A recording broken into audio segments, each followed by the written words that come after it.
mu ñëwee ba léegi deful benn pexe pour jéem a dajeeg personnel bi deful benn pexe pour jéem a rencontrer syndicat yi deful benn pexe pour rencontrer benn association mu ngi toog bureau daal di jël di jël bigam di bind ay notes.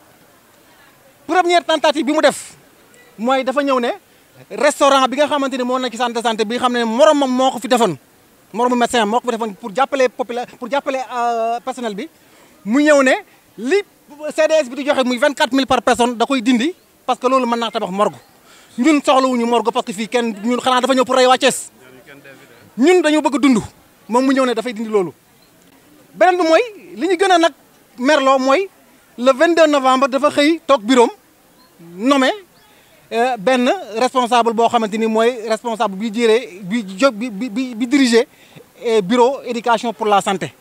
keneen ki mu doon xëccool poste bi assistante sociale la bac plus 3 maanaam ñoo yem bac plus 3 ñoom ñaar mais kii dafa am ñaari master am kon bu ñuy wax ci wàllu diplôme assistante sociale bi moo ëpp diplôme parce que am na diplôme assistante sociale bac plus 3 en même temps mu am ñaari master kële licence kese la am te kii fonctionnaire la kële du fonctionnaire léegi mu jël ki nga xam ne du fonctionnaire nommé ko bàyyi ki nga xam ne fonctionnaire la te moo ëpp ay diplôme loolu mooy lan est-ce que loolu logique la xanaa loolu mooy yaama neex du fi am fii Thiès la may fàttale ko ne Thiès bokkul ak fa mu jóge ko ñun dañu bëgg suñu liggéey mais duñu nangu kenn kuy salfaañe suñuy ak suñu yelleef bind nañ benn demande dañ ko jéem a joindre par téléphone mënuñu ko jot woo nañ ko lu ëpp juróom-ñetti yoon premier jour bi waar ko ci ñaareelu yoon fan bi wuyuwuñu nanguwuñu wuyu ñu saisir ko ci même jour bi le 22 novembre par une lettre portant demande de rencontre ba fi ma lay waxee yow le 22 ba tey le 30 ça fait 8 jours nanguwuñu rencontré léegi nag li ñuy fàttali mooy jël lépp dajale ko sa def ko yëfu bukki bii bukki bii njuur bii ku njëkk jël teg naa ci sama loxo loolu du am Thiès bëgg a taxale travailleurs yi aussi loolu amul Thiès ñëpp benn lañu benn bopp lañu kenn du ko xar ñaar. te à notre grande surprise le médecin chef a nommé la technicienne supérieure sans concertation sans rencontrer le syndicat sans demander l'avis de quiconque. Fort de ce constat, le secrétaire du bureau de la sous-section a essayé de le joindre au téléphone.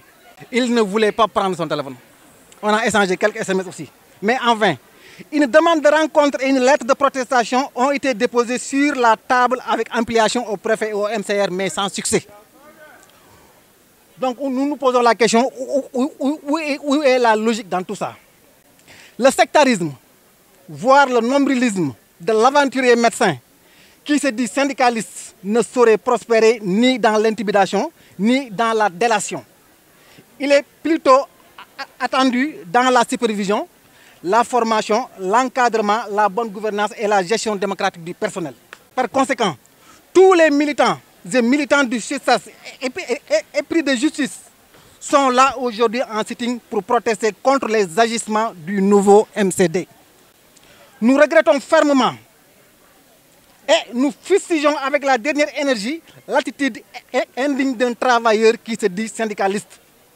C'est l'occasion pour le CISAS de rappeler à l'opinion que nous ne sommes pas dans un ministère de la médecine, mais dans un ministère de la santé et de l'action sociale où chaque acteur a la même dignité que les autres. Le CISAS exige le respect et la considération de la part de ceux qui ne peuvent rien réussir sans les infirmiers, sages-femmes et paramédicaux. Le CISAS prend à témoin les autorités sanitaires, les autorités locales, publiques, politiques, administratives, prévient qu'il répondra à toute forme de provocation allant dans le sens de piétiner les droits des travailleurs.